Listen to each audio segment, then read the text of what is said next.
Part 1. You will hear some students talking about an assignment. First, you have some time to look at questions 1 to 5.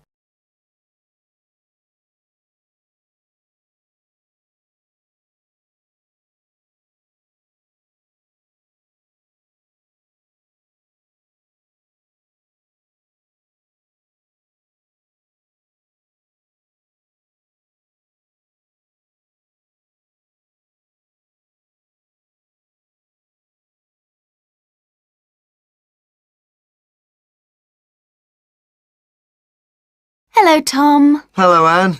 What have you been doing? Oh, just sitting around, catching up with some reading. I've had a great time. You know we're doing this assignment on... what is it? Museums, their costs and benefits. That's right. Well, I've been to the Sandgate Museum. It was really good. These local museums are really interesting because they connect people with the history of one special place.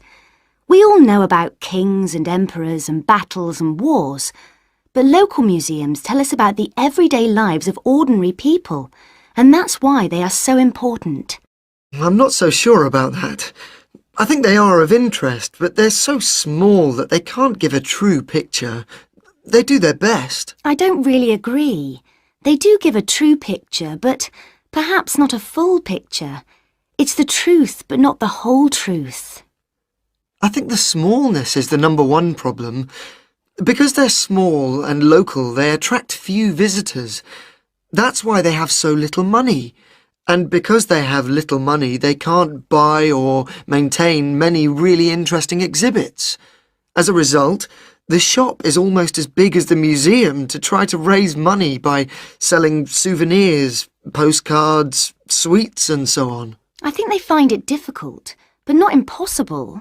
And don't forget, they get a lot of their exhibits free from local people. There was this boat, for example, that was fantastic. Really? What was that? There was a massive fishing boat, a real one, about 100 years old, and you could walk on it and get the feeling of what fishing in those days was really like. Sounds quite good. But I've always found that these kinds of museums are a bit dingy. For example, the display cabinets are so dark that you can hardly see the exhibits, and the labels are sometimes difficult to read. Before you hear the rest of the conversation, you have some time to look at questions 6 to 10.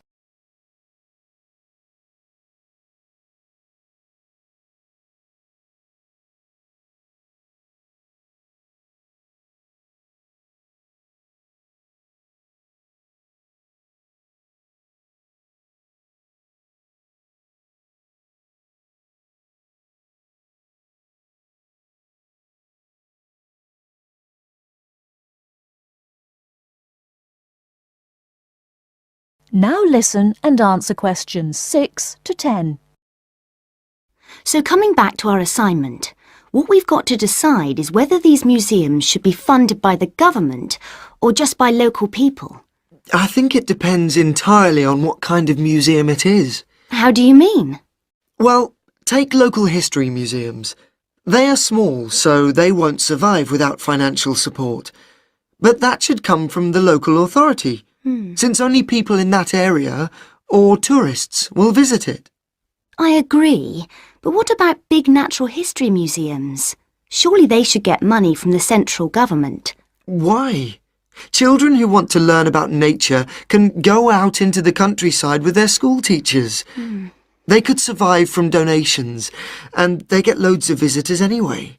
The state should spend more on science museums, since not enough people are studying science these days. I'm not so sure, but I do think a sort of museum which should not get public funds is the craft museum. Yes, like museums of cotton weaving. Yeah, which are of interest to only a very small number of people, and they should pay for it.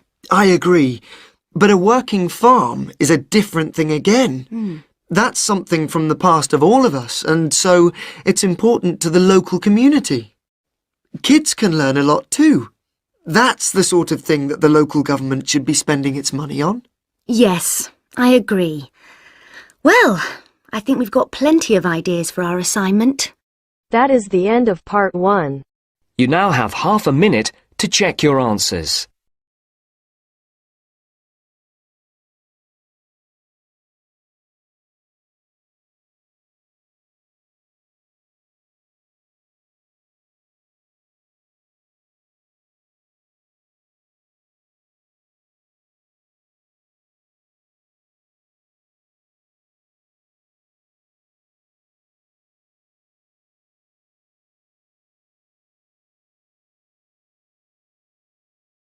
Now it turns to part 2.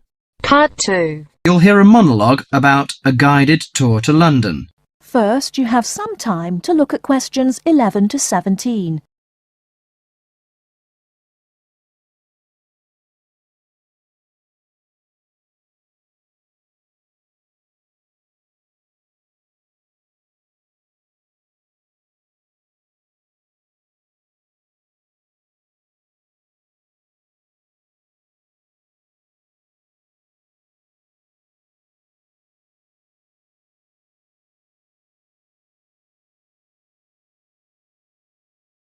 Now, listen carefully and answer questions 11 to 17. Hello, can I just have your attention for a minute? Thank you. My name is Mary Golding. Some of you may recognize me. I used to be a lecturer here at the college, but I changed jobs last year and now I work as the student officer.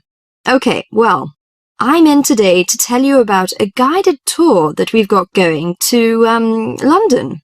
Well, this will be a good chance for those of you who haven't been to London before to have a look at this beautiful city. I think those of you who come will thoroughly enjoy it. The trip is going to be for 5 days, from the 31st of March, which is a Saturday, to the 4th of April, the following Wednesday. We'll be taking a medium-sized coach, so there'll be 45 places on that. Last time it was a minibus with only 16 places, which proved insufficient for students' needs. According to the London Development Agency, London has over 200 museums, 500 cinema screens, 108 music halls, and 5 symphony orchestras. Needless to say, we can't see it all in one day. Here are some major sites we are going to tackle on the first visit to London.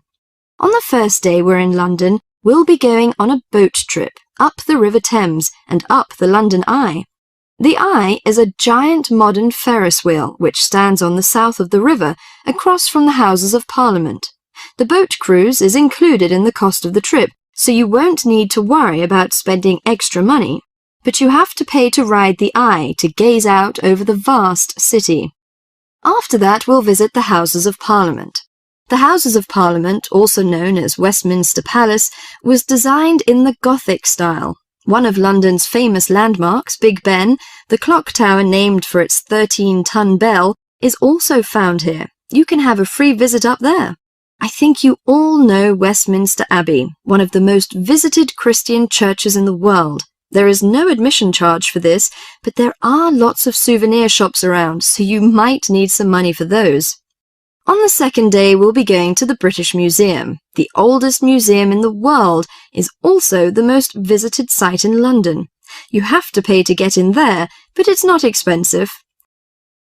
Before you hear the rest of the talk, you have some time to look at questions 18 to 20.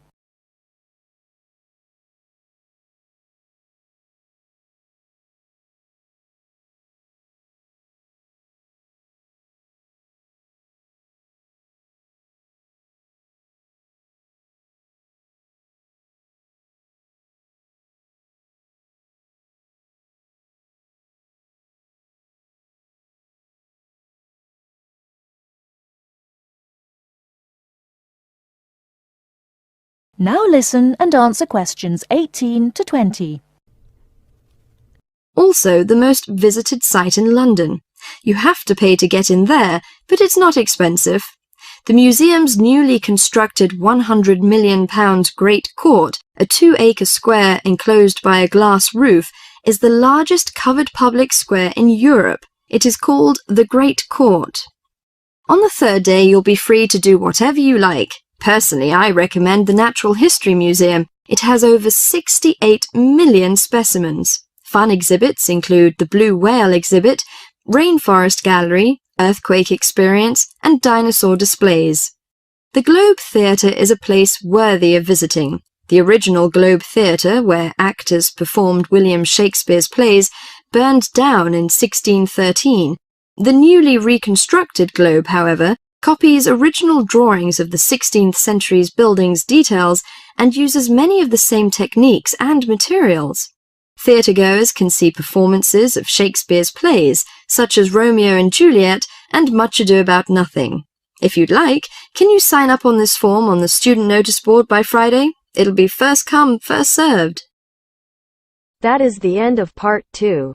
You now have half a minute to check your answers.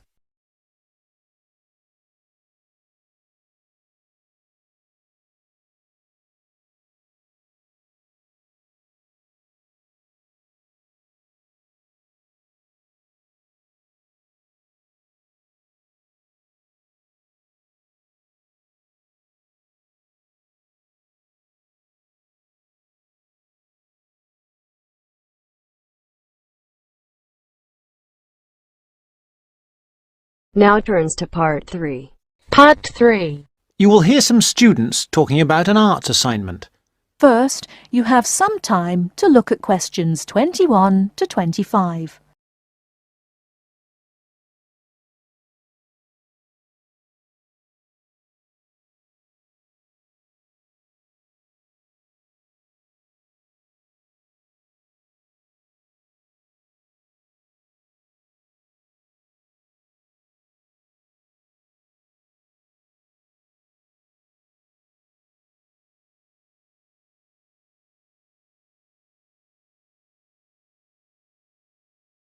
Now listen carefully and answer questions 21 to 25. What have you been working on, Arthur? I've been looking into the funding of the arts by the Arts Association. Oh, Mr. Simpson gave you that topic, did he? Yes, it's not too difficult. At least all the facts and figures are easy to find, or I think they will be. I've done a lot of useful stuff already. Simpson hasn't asked me to present my research for the past few seminars, so I think he might ask me this time. Well, what have you found out? Well, it's big money at the Arts Association. £330 million from the government and £118 million from the lottery. Let me see, I've got my notes here. Now, the Arts Association mission statement tells us that it exists to develop, sustain and promote the arts. So that's clear. But then we need to know exactly how it can do this. However, before we get to that, there are certain issues which the association must take into account. What are those issues? They are, first, access. This is the idea that the arts mustn't be just for the few. Not just Italian opera, but pop concerts too. Something like that. Other issues are education, cultural diversity, social regeneration and social inclusion. All these are different ways of saying that the arts are for everyone. All right, but what does it actually do? It does what it wants, I think. The government does not interfere in its activities, but demands that it gets value for money for its funds. But there must be certain programmes that it carries out. Oh yes, there is the touring programme, which is what it says. That is, a programme to support... Give money to? Yes, that's right. To support touring companies, for example, dance companies, orchestras and so on. There is also the recovery programme. What on earth is that? It's a financial programme to give extra money to organisations which are financially in a bad way, or which might have financial difficulties in the future. Like it says, it's for their recovery. It all seems very complicated. It is. Before you hear the rest of the talk, you have some time to look at questions 26 to 30.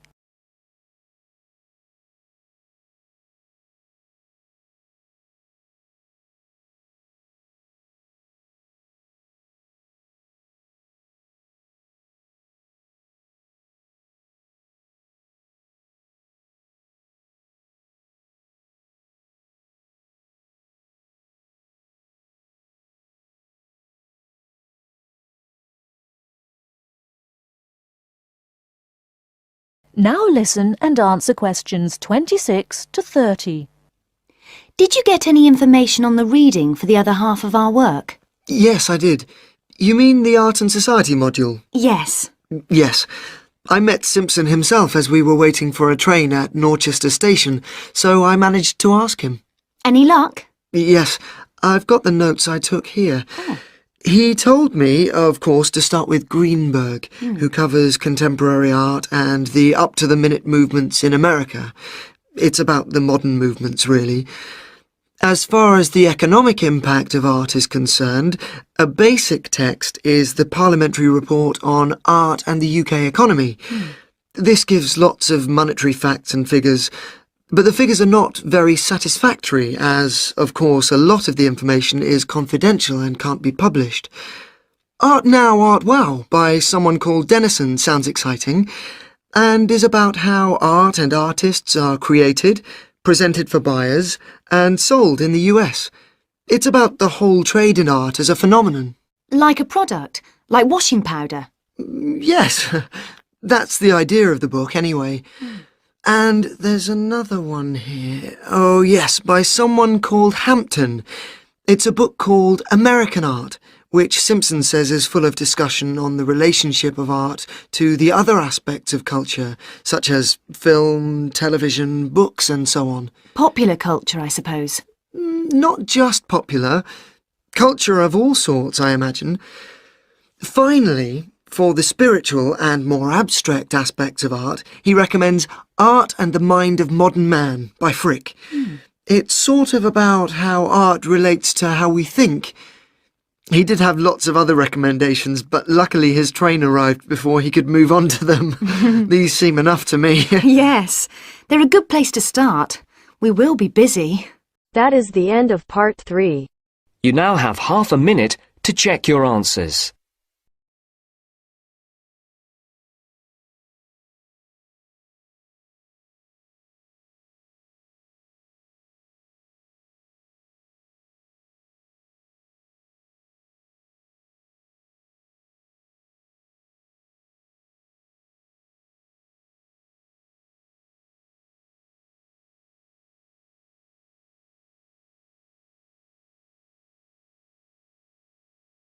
Now turns to part 4. Part 4. Listen to an interview. Mr. Brooks, Mark, Jean and Robert are being interviewed on the subject of friendship. First, you have some time to look at questions 31 to 40.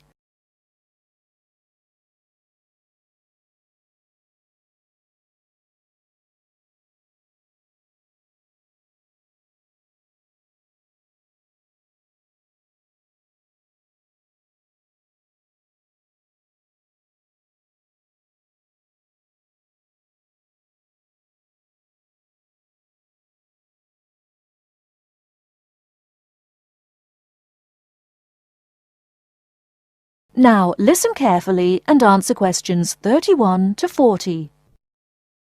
I consider friendship to be one of the most important things in life, whatever your status, married or single. I see too many lonely people around. A lot of us get so involved with material values, family problems, keeping up with the Joneses, etc., that we forget the real meaning of friendship. Which is what, according to you? They say a friend in need is a friend indeed, which is partly true. But a real friend should also be able to share your happy moments without feeling jealous. A good friendship is one where you can accept and forgive him, understand mood, and don't feel hurt if a friend doesn't feel like seeing you. Of course, honesty is an essential part of any relationship. We should learn to accept our friends for what they are.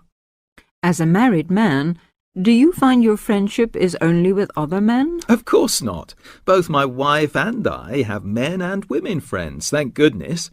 Although family life is fulfilling, it isn't enough. Both my wife and I get tremendous satisfaction from our friends, married or single, male and female. And we both have our separate friends too. We'd get bored with each other if we had the same friends. You must have a full life. We certainly do. And as I say, our friendship gives us a lot of pleasure. After all, friends should not be people with whom you kill time. Real friendship, in my opinion, is a spiritually developing experience.